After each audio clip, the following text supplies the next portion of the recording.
Good morning, everyone. It's Pep and Mama. The other day I made rosemary extract and I recorded it for you, and I just wanted to add some comments and tell you why I made it. First of all, the reason I made it is because a while back I pruned my rosemary bush and I had a lot of extra rosemary. And I already have dried rosemary and ground rosemary in my spice cabinet and in my spice supplies. So I was trying to think, sorry about the traffic. I was trying to think, what can I do with this rosemary? So I started doing some research and I found rosemary extract. And so rosemary extract can be used for a couple different things. You can make food grade rosemary extract, and in that case you would make it with an oil that is consumable, or you can use you can make rosemary extract that you can use for personal care products. And so in that case you wouldn't necessarily use an oil that's consumable. You could use a jojoba oil or any other kind of oil that you might use for making any kind of personal care products. A lot of people like to use fractionated coconut oil. Almond oil is an option.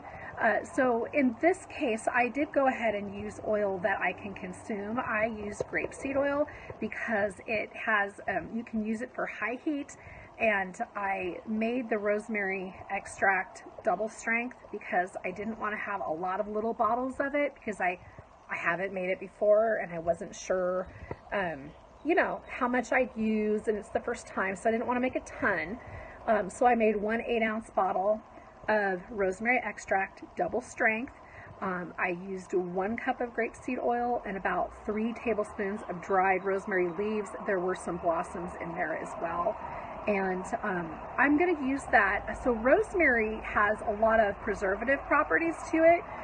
It's like a natural antimicrobial and antifungal. So I'm going to probably either use it as a flavoring extract, like if I make biscuits or bread. Of course, they would have to be gluten-free. I'm experimenting with that right now. I took a gluten-free baking class, which kind of gave me some inspiration to try all of those things again. But that's a side note. So basically, I'm going to be using that as a flavoring, and then I could possibly use it. Hi, sweetie. I could possibly use it as more of a preservative. And like if I'm going to make some homemade ground sausage or something like that, it can flavor that, and it can also. I like you. You like me, or you like YouTube? YouTube. Oh, you like YouTube. You just like the camera. I like you. I like you. You like being on the camera. Yeah. Okay. Okay. Just a minute. Let me finish what I'm saying. Where's Catalina? Oh, she's downstairs with Santa. Mama. Okay. Just a minute. Let me finish, and then we're gonna go. Okay. I might go ahead and film a day in the life today. But anyway, as I was saying about the rosemary extract, I might use it to flavor / give a little preservative addition to like homemade ground sausage. So anyway, at the end of the video, I said I was going to stick it in the fridge, and I actually didn't, because I read that I don't need to. As long as I keep it in a cool, dry place, it does not need to be refrigerated, and it's in an amber bottle as well. So it's actually, technically, it's still on my counter, but I'm going to put it in my spice cabinet or with my other extracts, which are in my baking cabinet. I haven't decided yet, which is why it's still on the counter. But anyway, that's what I did with it. That's why I made it.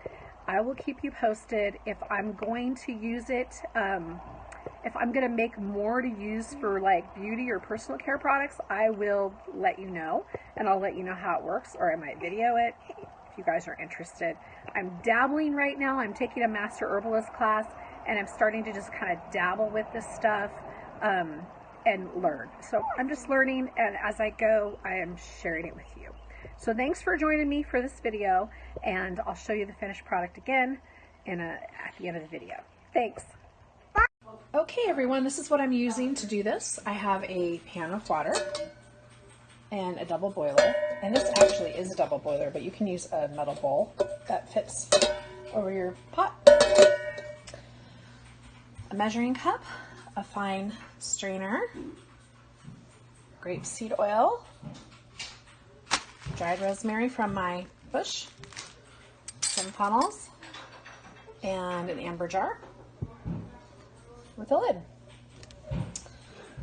Okay, I'm going to go ahead and measure the oil into the pan with the rosemary, and we're going to gently heat it and follow the instructions. Okay, so I'm simmering the oil and the rosemary on the stove in a double boiler for 3 hours. So it's been on there for a little less than an hour now. And I'm actually doing it double strength than the recipe called for. So the recipe called for like 2 to 3 tablespoons of rosemary leaves to 2 cups of grapeseed oil.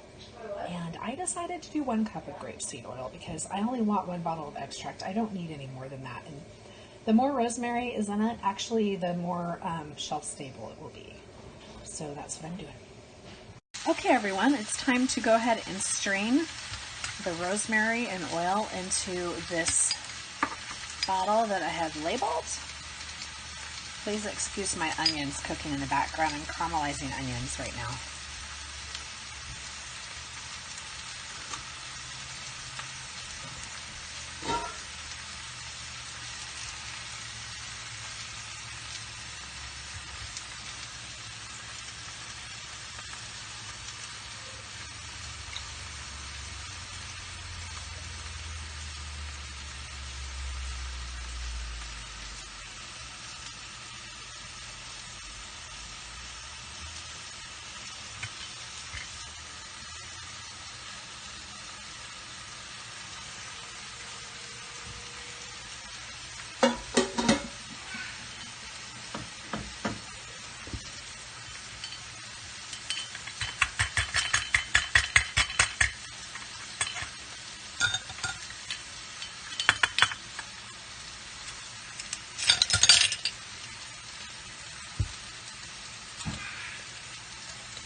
Okay, I'm just going to let it cool and then I'm going to go ahead and pop it in the fridge. John, hey, have you checked out that YouTube channel called Preppin' Mama yet? You're insane!